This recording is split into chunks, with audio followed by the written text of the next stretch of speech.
in the European theater. Tens of millions of people had died.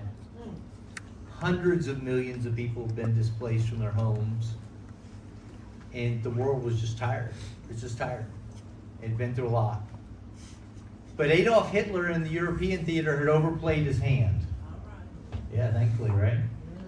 If you're familiar with history, the Battle of the Bulge, you know that Adolf Hitler, his last gasp offensive, he took the German troops. He tried to advance on the Allied troops in Europe. He failed, and now the Allied troops were marching quickly across Europe, heading towards Berlin. The war was effectively over. They decided to get to Berlin. But there was a barrier. It was the Rhine River. The bridges, most of them had been blown up. So how do you get all these troops? How do you get all these troops across the Rhine River? You need boats, right? So Supreme Commander Eisenhower cables back to Washington. He said, "I need lots of boats and I need them fast." So they contacted a little company in Orlando, Florida called Craft, a company I have the honor to be the CEO of today, and said, "We need 425 boats and we need them in 25 days." So the company at the time was building about 4 or 5 boats a week. They need 425 in 25 days. But it was World War II. The company was up for the challenge. They agreed to build the boats. The military came to Orlando. They closed off all the streets around the company. They built a railroad track right to the facility so that as the boats were built, they could ship the boats off. But they came against a really big problem. The first weekend came up. Well, this company had a really strong culture. And part of their culture was we don't work on Sundays. We're going to give Sundays off to our employees to rest, relax, spend time with their families, worship if they choose, but we're going to give Sundays off to our families. So the military was not having any of this. They're like, no. We need these boats. You're going to work 7 days a week. We went back and forth. The company said, no, we're not going to work on Sunday. You'll have to find somebody else to build the boats. I cannot imagine the courage that it took to look at some general across the table and saying, you're going to find somebody else to build these boats. We're not working on Sunday. But the company had a very strong value, and the company had a very strong culture. Jump forward a little bit. The company built the boats, all 425 of them, actually a few days early. Wow. Not only did they, you're liking the story, aren't you? What's your name? Patsy. Patsy's enjoying this. I like how Patsy's up there. I'll take it. So, not only did they get the boats done a few days early, but the other companies that were building their 425 boats couldn't get it done working 7 days a week. So we built an extra 100 on top of it just to help the other companies out that couldn't get it done. The culture is important. Values are important to organizations. Skip ahead a decade, and the company was doing well. It was at the end of the 50s, come out of the war, the economy was growing. They got another government contract. This government contract was also for a few hundred boats, and the company took the contract. But the government decided they were going to send an auditor down from Washington, D.C. to inspect the boats. Well, the auditor shows up in Orlando and tells the company, you're going to have to pay me a bribe to approve this boat. Do you want me to switch? I think so. I can make the cookie sound so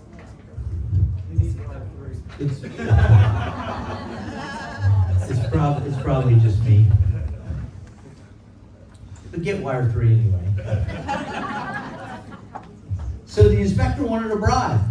The bribe wasn't much in terms of the contract. The company could have easily paid the inspector, but the company looked at the inspector and said, no, we're not going to pay you a bribe. We don't do that. We don't do business like that. The inspector says, yeah, you're going to do business like that, because if you don't, I'm going to start failing your boats, and you're going to be in big trouble. Well, the company wouldn't pay the bribe, and so the inspector started failing the boats. Put the company into bankruptcy. Because the boats weren't approved for shipping, put the company into, the boats were perfectly fine, just the inspector wasn't getting his bribe. Put the company into bankruptcy. So this is around 1960.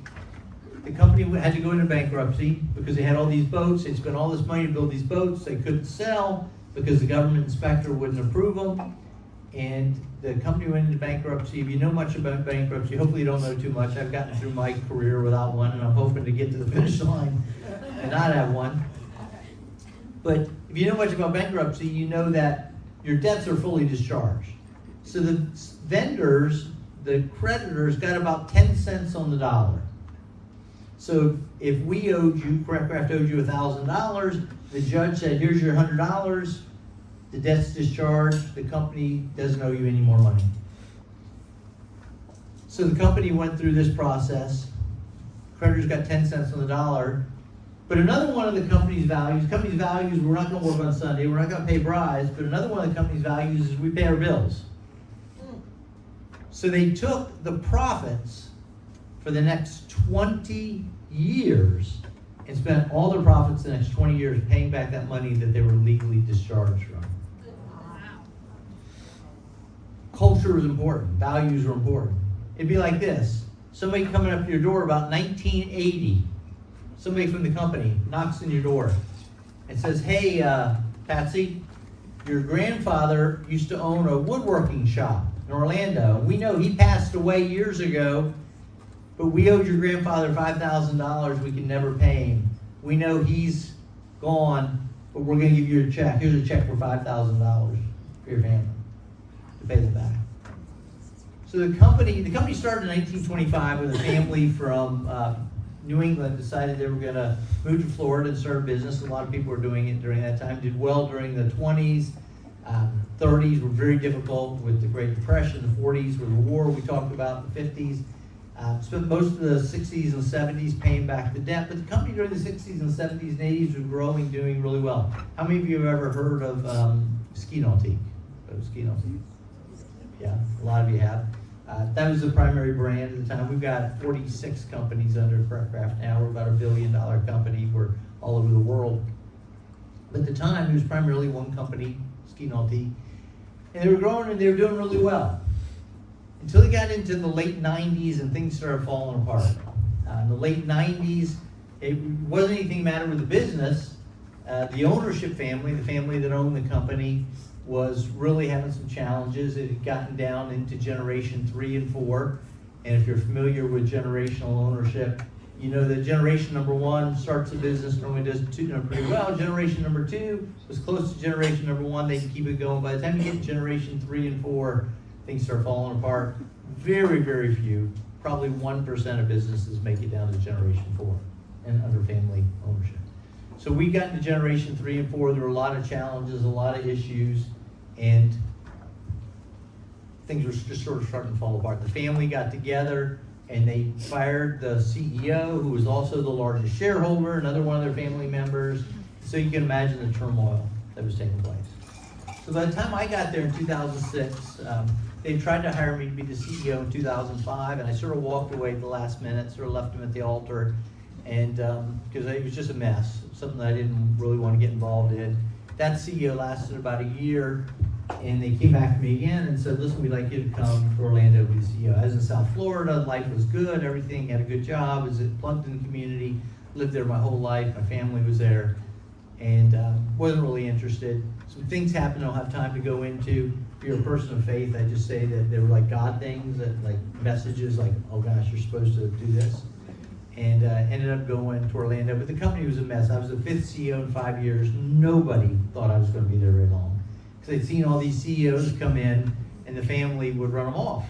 Just because there was so much, they were like, I don't need this, and they'd be out of there. It's a long story, talked a little bit about it in the book, but we had a lot of problems in 2007. I got there at the end of 2006. 2007, we had a lot of problems, a lot of challenges. The business was losing money. We were literally in survival mode, trying to keep the business alive.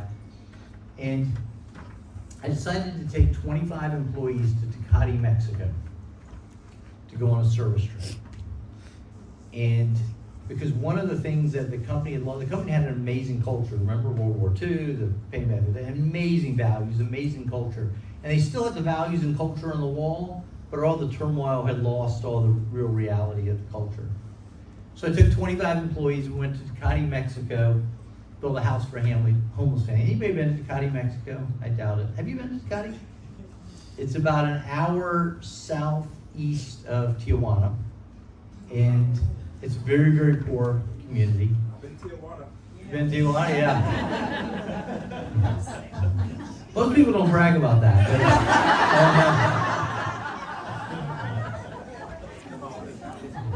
I've been to Tijuana a few times myself, but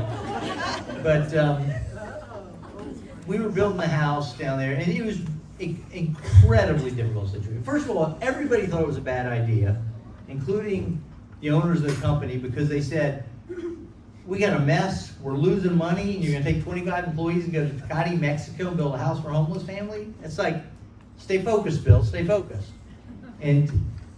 But we took 25 employees, we went down there, it was July in Mexico, okay? So the temperature, it was about 110 degrees every day we were there building this house. We slept basically on the desert floor. We had tents, but within hours or minutes, it was full of sand, and we were sleeping on the desert floor, basically. Taking a shower was taking lake water, pouring it over us, soaping up, taking lake water, pouring it over, and rinsing off. That was a shower. You don't want to know about the bathroom situation. And the house that we were building was like up on a little ledge, and it was over the city sewage collection area. So it was really tough to breathe. So we're there for a few days, we build the house, we give the keys to the family, and we head back to San Diego. We get back to San Diego, and I'm in the room with a group of 25, we're sitting in this U-shaped room, and I asked everybody, this was, remember, challenging few days. I asked everybody, I said, I just want to go around, I don't want to put you on the spot, but just tell me what you think about what's happened here over the last few days. What was your experience like? And I wish I had recorded it, because this is what happened. We went around the room. Remember the experience I told you about? Anybody want to do that? No. This is what happened. I'm not exact, this is not hyperbole. People said things like, best few days of my life. People said things like, I can't wait to do something like this again. This is the most impactful thing I have ever done. I can't wait to tell my kids about this.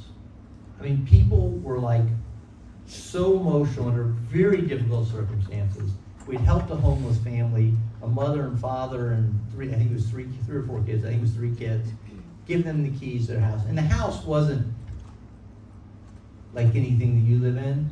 You know, there were 3 rooms in the house. Basically, it was a big shed. But it was a home to them, and we had changed their lives. So we go back, remember all the mess we're in the company at the same time? This was a turning point for our company. This turned us around from losing a lot of money and having all kinds of troubles and struggles to setting us off on a trajectory. We've grown from a $40 million company at that time to over $1 billion company. We're a very successful company, and the turning point was that trip to Cati, Mexico. And you know why? Because culture matters. And because people want to be part of an organization that's doing something big. They want to be part of something bigger than themselves. We have people all the time that I don't think a day goes by. You're not leaving, are you? It gets better.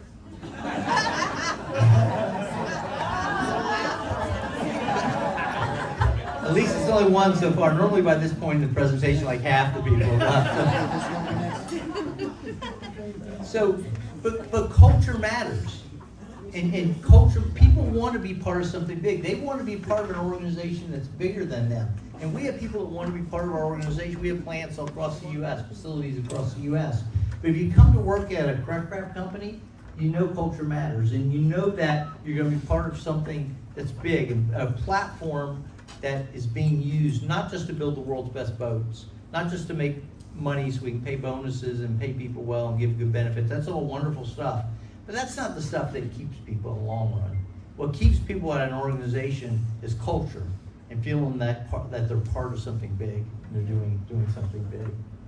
So we've grown. We started at that time. We went on that first service trip. We were that box.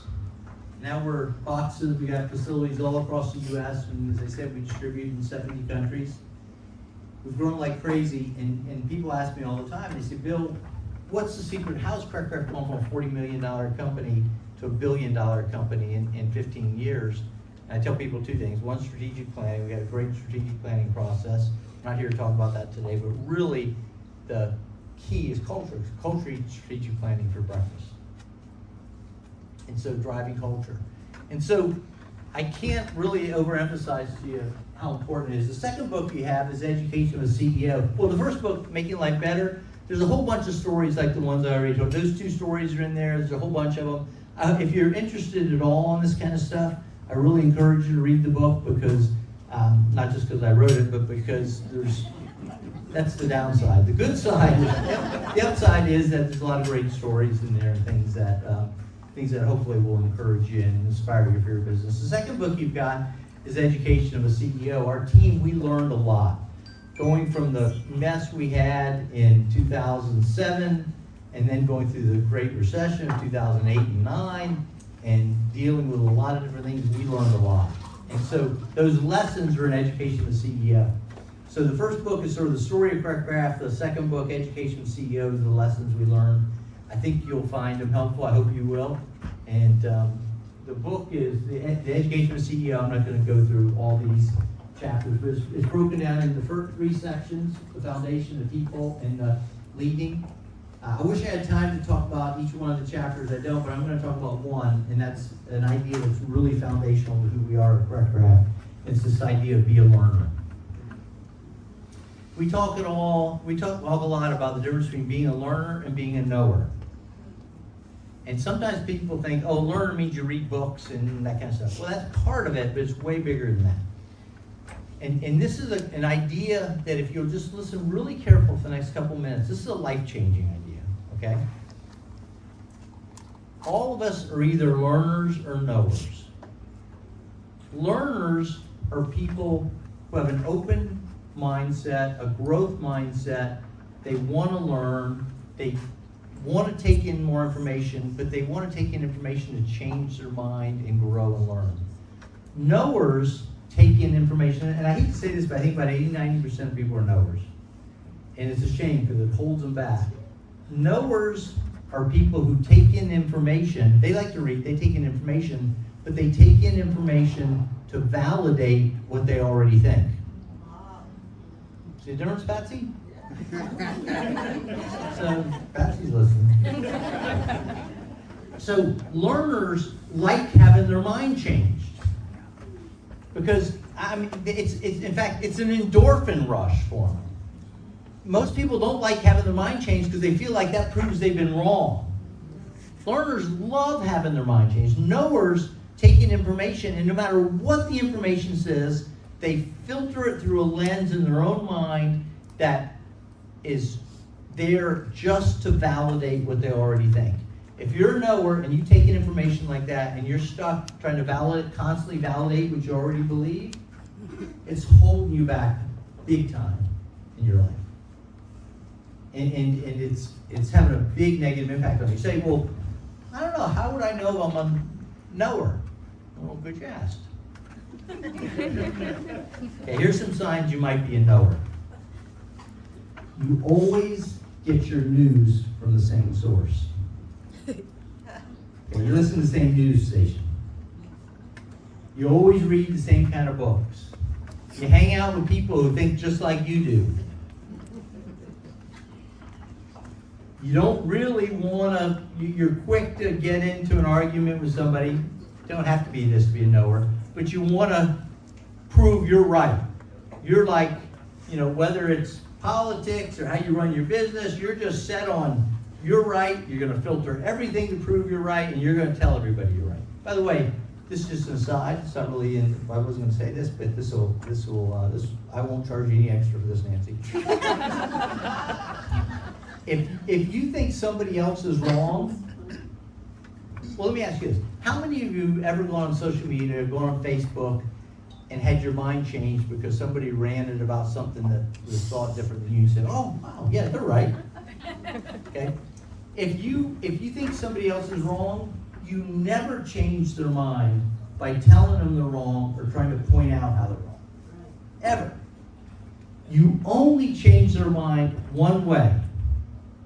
Not by telling them how they're wrong, you change their mind by changing their perspective, how they're viewing it. Because everybody's right from their perspective.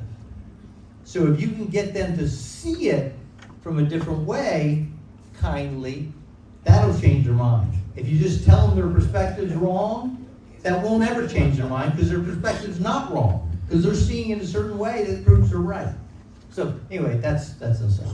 So, but this idea of being a learner is so important. And it's hard and people think, oh, well, that makes sense, or maybe that does or doesn't. But if you can really have a growth mindset, there's a great book written by Carol Dweck, Great Growth, it's called Mindset. And she talks about this idea of having a growth mindset. That'll change your life. So a lot of stuff like that in the book, and we talk about a lot of different stuff. So you will, hopefully you'll read that, and hopefully you'll enjoy the book. So culture, the title of this presentation is The Economics of Culture, because I've seen over and over again that culture drives great results in organizations. And the reason culture drives great results is because people are energized by being part of something that's doing big. There's only two ways to get things done. Okay, there's only two ways that big things get done. Number one, you have a crisis. Or number two, you have people energized around a goal that they're excited about and they are given the autonomy to achieve the goal. That's really the only two ways to get things done. You can create process and all kinds of stuff, that's all fine, but those are the only two big ways to get things done.